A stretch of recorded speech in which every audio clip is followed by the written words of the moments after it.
Voici la chapelle et la maison de la galerie qui sont le berceau de l'ordre de la Visitation, fondé le 6 juin 1610 par saint François de Sales et sainte Jeanne de Chantal. C'est là que les 3 premières religieuses avec sainte Jeanne de Chantal ont vécu les premières années. Et on voit la porte qui donnait à l'origine, c'était une cave, parce que cette maison a été donnée par des notables de la ville. Donc on voit cette porte qui est vraiment d'époque, qui donnait sur la cave, et c'est là que saint François et sainte Jeanne de Chantal ont fait la première chapelle, et saint François de Sales voulait absolument que les laïcs, il tenait à ce que les laïcs viennent ici prier en même temps avec les religieuses. Car saint François de Sales a été très attaché durant sa vie à la sanctification des laïcs. Il estimait que la perfection chrétienne n'était pas seulement destinée aux religieux, religieuses, mais que c'était l'état, je veux dire, c'était pour tous les états de vie. On parle toujours des 3 premières religieuses avec sainte Jeanne de Chantal. En fait, elles étaient 4. Parce qu'une jeune fille qui était de condition modeste, qui disait « moi je n'ai pas d'instruction », mais qui désirait être religieuse, est venue et elle a demandé à être religieuse en disant « moi je serai la servante des autres, puisque je ne sais pas faire grand-chose, que je n'ai pas d'instruction ». Elle a donc été religieuse. Et elle fait partie des premières religieuses qui ont fondé en même temps avec sainte Jeanne de Chantal. Les 4 premières religieuses furent donc sainte Jeanne de Chantal, Jacqueline Favre, Jeanne-Charlotte de Brémond et la jeune tourière qui s'appelait Anne-Jacqueline Coste. Le 29 mars 1610, après avoir assumé l'avenir de ses enfants, brisée par l'émotion, sainte Jeanne de Chantal quitte tout pour venir à Annecy.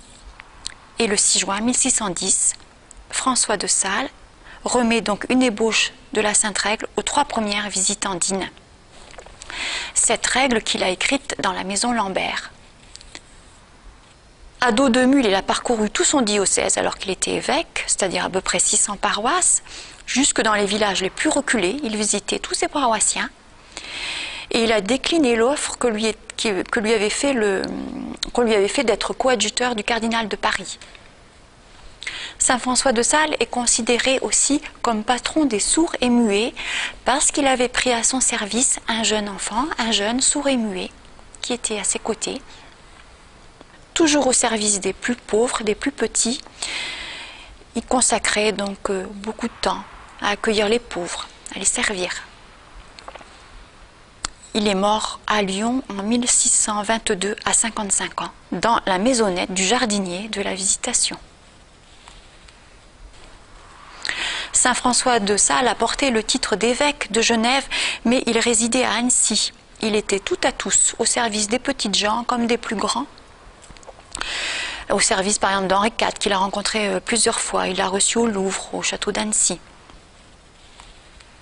Quand il était prêtre, donc l'apôtre du Chapelet, par respect pour les protestants, il logeait donc au château des Allinges, qui était réservé aux catholiques.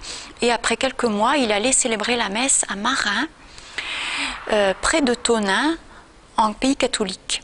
Respectueux de la liberté de conscience, il intervient auprès du duc de Savoie pour préserver de l'exil tous les protestants qui ne voulaient pas se convertir. Donc, j'allais dire, il était très très respectueux de la liberté de conviction, de conscience des gens.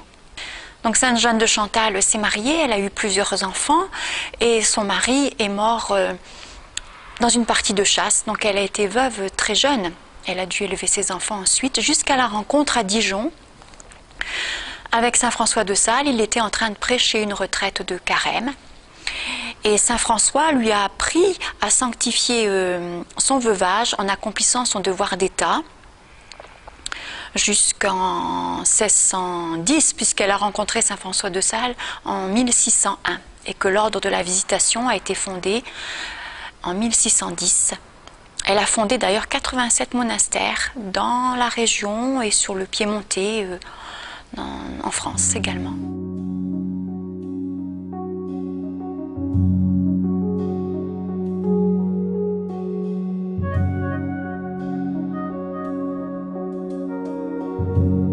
C'est ici le palais de Lille. En fait, c'est une ancienne prison où saint François de Sales visitait les prisonniers régulièrement. voit déjà à l'intérieur les cellules des prisonniers. Nous passons ici devant la porte Perrière où saint François vint le 31 janvier 1621 recevoir officiellement son frère, monseigneur Jean-François, qui était nommé son coadjuteur. Il était très pénitent puisqu'il traversait toute la rivière sur une planche et complètement couché sur la planche pour traverser la rivière pour pouvoir justement accéder jusqu'en territoire protestant. Nous voici dans l'église Saint-Maurice, élevée en 1442, ancienne église des Dominicains où saint François de Sales fit sa première communion et également sa confirmation. Et c'est dans cette église qu'il prêchait et également qu'il faisait faire la communion aux petits-enfants. Il faisait le catéchisme également. Et les gens et les enfants étaient invités à venir dans cette église au son de la cloche qu'on agitait dans la rue. Les reliques de Sainte Jeanne de Chantal et de Saint François ont reposé également ici, dans cette église, de 1806 à 1826.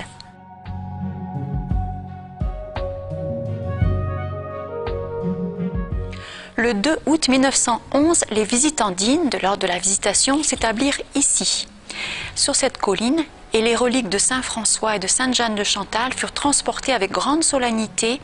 C'est en leur honneur, en l'honneur des reliques des deux saints fondateurs, qu'a été élevée la basilique qui domine toute la ville d'Annecy. Tout par amour et rien par force. Saint François de Sales. Servir Dieu et l'Église par son chapelet et sa plume. À l'intérieur de la basilique de la Visitation reposent les reliques des deux fondateurs, Saint François de Sales et Sainte Jeanne de Chantal, que nous voyons ici. Cette effigie de Sainte Jeanne de Chantal est revêtue des habits portés par la sainte durant sa vie religieuse. La châsse fut offerte par la reine Marie-Christine de Sardaigne en 1828. Les reliques de la sainte sont à la basilique devant l'autel latéral. Saint François de Sales est né dans la région d'Annecy, à peu près à 20 km, à Tonneins, en 1567. Et donc il a été prêtre ici. Il a été prêtre, il a évangélisé tout le Chablais, parce qu'à l'époque, toute cette région était sous le joug protestant. Ça a été sa première mission, après qu'il a été ordonné prêtre, d'évangéliser le Chablais, et il y a bien réussi, puisque toute la région est devenue catholique. Cette effigie de Saint François de Sales est revêtue d'une aube ayant appartenu au saint et d'une chasuble brodée à l'occasion du 2e centenaire de sa canonisation. La châsse fut offerte par le comte Paul-François de Sales et la comtesse Sophie de Sales. Les reliques du saint sont à la basilique devant l'autel latéral à gauche. Quand Dieu parle, il faut se taire. Sainte Jeanne de Chantal. C'est ici l'église Notre-Dame de Liesse, érigée en 1851 sur l'emplacement d'une ancienne collégiale dont ne subsiste que la tour du clocher. Et dans cette église, en 1566, Madame de Sales, c'est-à-dire la mère de Saint François de Sales, est venue prier devant le Saint-Suaire exposé dans cette église de Notre-Dame de Liesse pour demander au Seigneur d'avoir un fils qu'elle lui consacrerait. Saint François de Sales a été nommé patron des journalistes catholiques, des écrivains catholiques, parce qu'en fait, toujours soucieux de respecter la liberté des gens, quand il voyait que les gens n'étaient pas réceptifs à ce qu'il expliquait sur la foi catholique, il glissait des petits feuillets sous les portes, des petits feuillets qui parlaient des vérités de la doctrine catholique. Dieu est le Dieu de la joie. Saint François de Sales.